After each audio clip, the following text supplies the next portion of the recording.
పైకి గుమగుమలు, వంటగదిలో బొద్దింకలు, అనేక రెస్టారెంట్లలో శుచి శుభ్రత లేని కిచెన్లు, పరిసరాల్లో కీటకాలు, తుప్పు పట్టిన పాత్రలు. సో హైదరాబాద్ లో చాలా రెస్టారెంట్లలో అయితే కనుక వంట చూడడానికి గుమగుమలు, మంచి సువాసన, ఏమి రుచి అన్న ఇదిలో ఉంటుంది. బట్ ఆ కిచెన్ వెళ్ళి చూసినారంటే కనుక ఆ భోజనం కూడా తినలేరు, అంత ఘోరంగా ఉంటున్నాయి కిచెన్లు అని చెప్పేసి ముఖ్యంగా ఫుడ్ సేఫ్టీ అధికారుల తనిఖీల్లో అయితే కనుక తేలింది.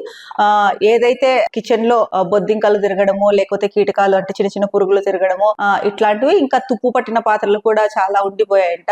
మరి ఆ తుప్పు పట్టిన పాత్రల్లో చేసే భోజనం వడ్డిస్తున్నట్టున్నారు. హోటల్స్, రెస్టారెంట్లకు వెళ్తే కనుక మంచిగా ఫుడ్ చేసి వేడివేడిగా పైన గార్నిషింగ్ చేసి కలర్ఫుల్ గా ఇచ్చేస్తారు.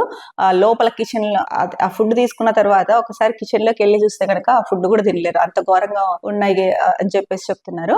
సో నిన్న ఏదైతే ఫుడ్ సేఫ్టీ అధికారులు తనిఖీ చేశారో, సో చాలా రెస్టారెంట్లలో అయితే కనుక పరిస్థితి ఈ రకంగానే ఉంది. అంటే నాణ్యతా ప్రమాణాలు పాటించకుండా, శుచి శుభ్రత లేకోకుండా చాలా రెస్టారెంట్లు అయితే కనుక ఉన్నాయి అని చెప్పేసి చెప్పారు.